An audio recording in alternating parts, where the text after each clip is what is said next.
There's a lot going on inflation, growth expectations, and everything like that. But do you think the ECB is done cutting rates now? Good morning. I believe that at the current situation, that maybe to put it like this, that we are in calm waters. That doesn't mean that we shouldn't be too complacent, but we are at our target, and this is really good news. I think when you look back where we started and we hiked 10 times, we lowered 8 times. Now we are close to our target, and this is good news. But as I said, complacency is not the way we should see it. I think we are now coming to the summer break. This is also good news. And then we have to think about what does that mean for us when we have the new projections in September. Over the last couple of weeks, we saw a lot of volatility in the energy market. So energy prices went up, came down again. So I guess it is a good, this is a good indication that we have to be cautious. Mr. Nagel, how high is the bar actually for another move in autumn, though? Well, I do not define a certain bar. I make it dependent on the new data. I think this meeting-to-meeting approach seems to be, from an outside perspective, maybe a boring approach, but I think it's a very, let me say, relevant way to do it because of this uncertainty. We have to be prepared for everything. So I will see what the data will tell me in autumn, and then we will see. But if there is a cut, it would be stimulative. Is that the way to see it? Because we're more or less at neutral now? I believe we are in the neutral territory. You have different calculations where the famous R star is a little bit higher than 2%, a little bit lower. But we are in neutral territory. Coming back to what I said, I think this is good news.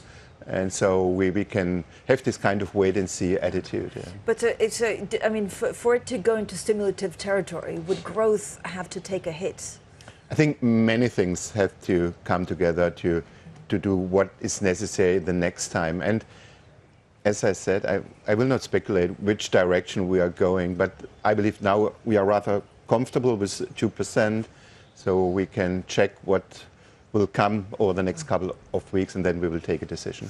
Mr. Nagel, the weak inflation outlook is of course helped by euro, but also oil prices. How volatile are these?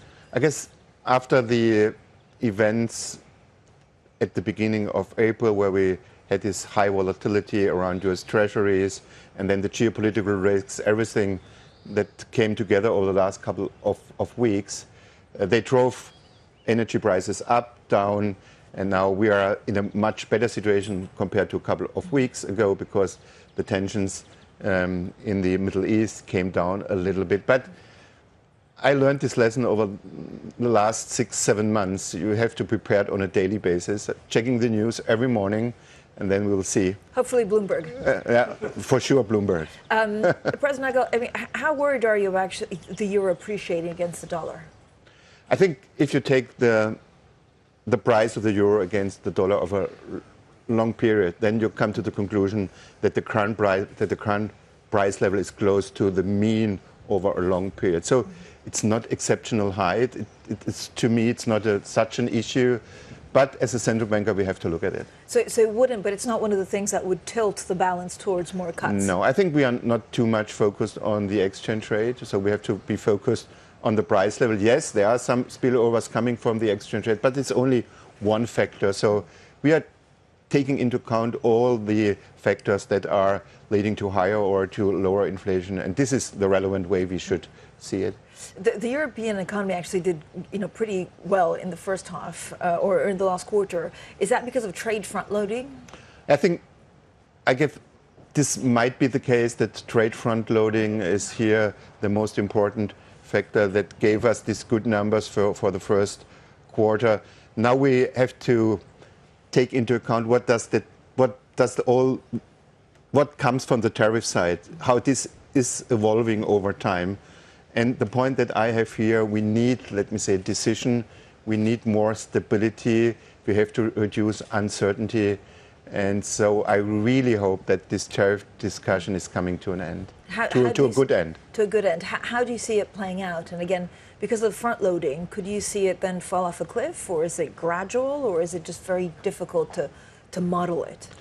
If you want to bring yourself into the shoes of somebody who's doing an investment in a very uncertain world, when you think about the tariff discussion, I think for those we have to give clarity. We have to give them an orientation point where the tariffs are going. So I'm not putting like this that we are falling off a cliff, but financial markets, they need certainty. If there is uncertainty, then we see high volatilities.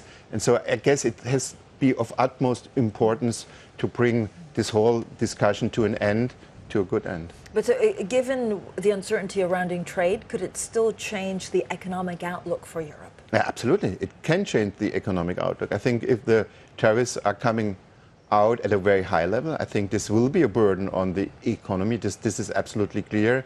And this is in a situation where you already alluded to that the economy in Europe is picking up. Taking my own country with the fiscal package, I think this year it looks around a little bit above zero growth, and then the next year we will see we'll see 0.6, 0.7, and then in 2027, maybe then it's maybe here 1.2 or something. So what I would like to say with this, that we are in a fragile situation, and when there is this, let me say, situation where we have this uncertainty and you are in a fragile situation, this is a burden to the economy.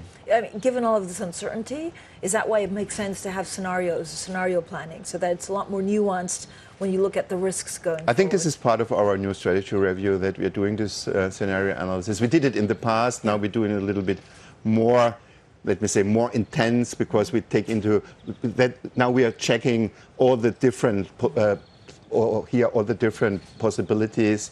And so I believe this is an important exercise, and this review was important to do because we came from a situation where inflation was very low. Then after the pandemic and this Russian war of aggression against Ukraine, we came into a situation where inflation was much too high. Now we know a little bit better how the instruments are working, and we realize that we have a rich tool that we have here available to tackle all the different situations. But is there a danger that it helps with I guess, market expectations, but it's a little bit confusing for citizens?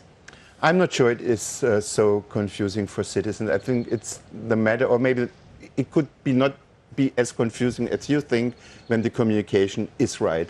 And I didn't have the feeling that inflation was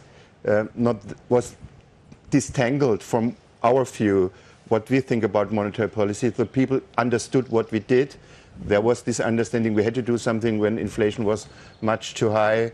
Now there's a good understanding that we could lower interest rate by 8 times. I believe it's about us. It's about us central banks to do the right communication. Given all of the uncertainty about the dollar and question marks about it being a reserve currency, do you see the euro playing a much bigger role, like Christine Lagarde has suggested?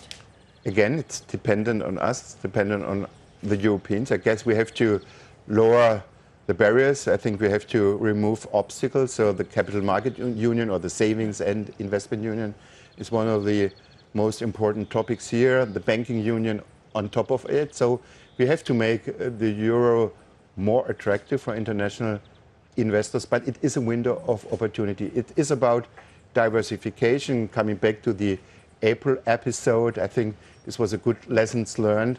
So I believe now it is on us, the Europeans, to do what is necessary to make the euro much more attractive. But I believe in the future, the euro will become more relevant. But you're confident that actually there are the right that there are the right steps that policymakers will try and make it happen. I'm always confident, but what I see on the Commission side, the competitive compass, I think this is the right direction. So I have the expectation that the Commission, that Europe will deliver on all what I mentioned: capital market union, banking union, and if this is coming over the next couple of years, then I believe that many investors will take this will take this decision to have maybe a better diversified portfolio. But nevertheless, I will mention this: the US dollar is important for all of us. I think it is not something we should take as granted, that the dollar is not having a position that the dollar had over the past, because it is important to us that the dollar is giving us a stable environment. But a stable environment could also come with a more relevant euro.